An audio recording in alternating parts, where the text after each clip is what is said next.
On the night of December 6, 1991, the city of Austin, Texas was preparing for Christmas.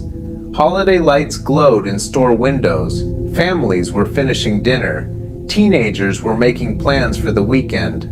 At a small frozen yogurt shop in North Austin, 4 young girls were closing up after another ordinary Friday night. Within a few hours, all 4 would be dead.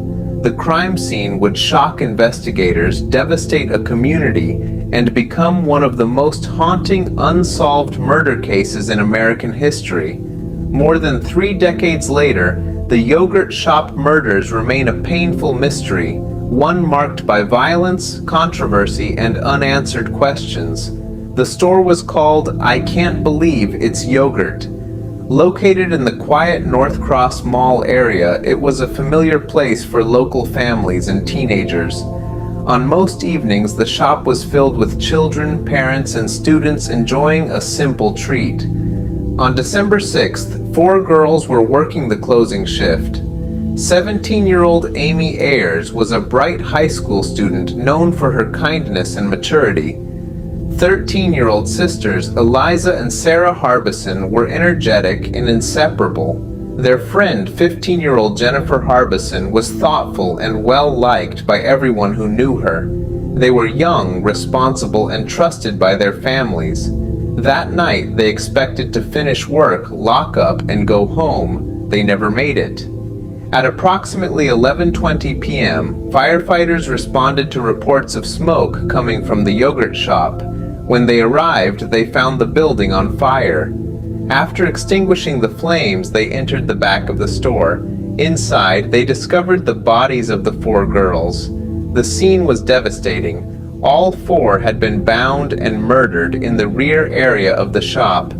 The fire appeared to have been deliberately set in an attempt to destroy evidence.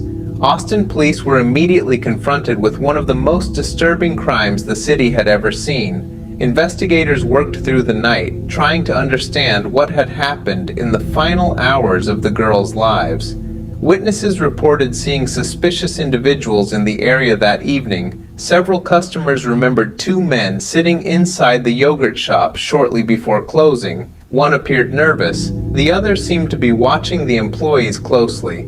These descriptions became central to the early investigation. Police believed the murders may have begun as a robbery. The store's cash register had been tampered with, and money was missing. But the brutality of the crime suggested something far more disturbing than a simple theft. Detectives interviewed hundreds of people. Tips poured in from across Texas. The case dominated headlines and terrified the Austin community. Parents were afraid to let their children go out alone. Businesses increased security. The city was desperate for answers. For years, investigators struggled to identify the killers. Physical evidence had been badly damaged by the fire. DNA technology in the early 1990s was still limited. The case slowly grew cold. Then, in 1999, nearly 8 years after the murders, police announced a breakthrough.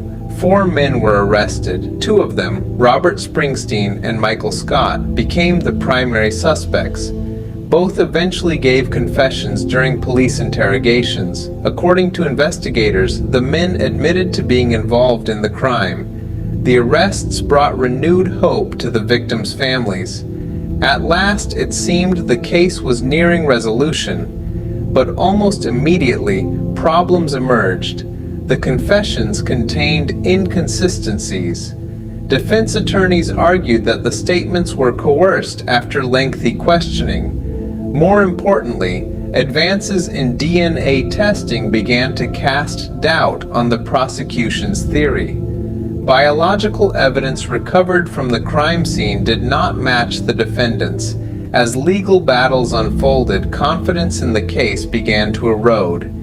In 2001, Robert Springsteen was convicted and sentenced to death. Michael Scott was later convicted and received a life sentence. For a time, the city believed justice had been served, but the story was far from over.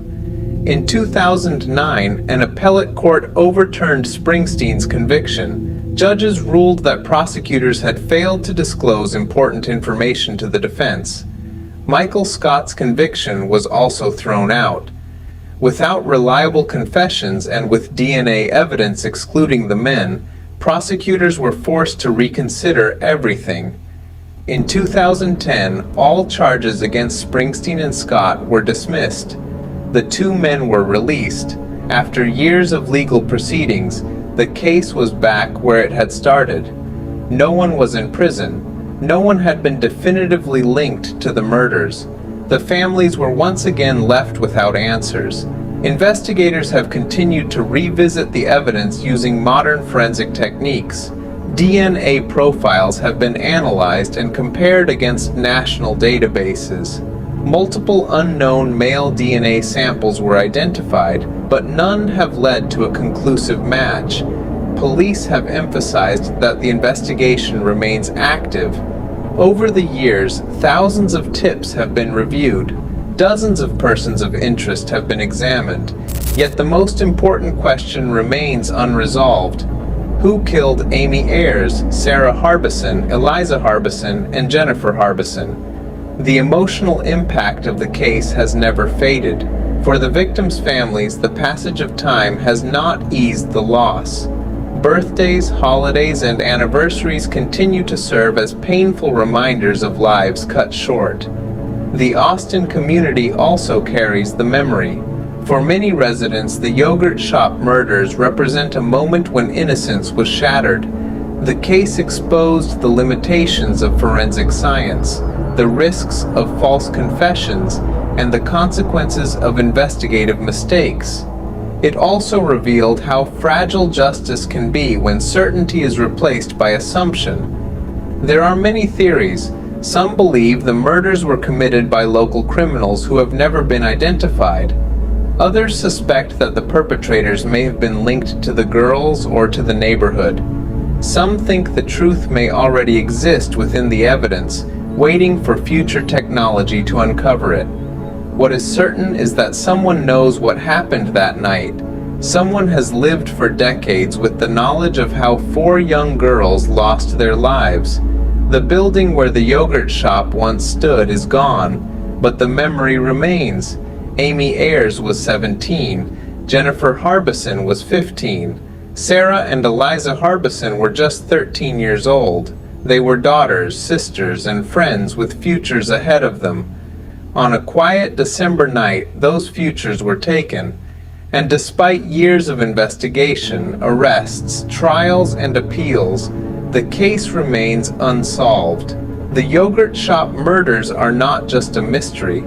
They are a reminder of the enduring search for truth and of 4 young lives that should never be forgotten.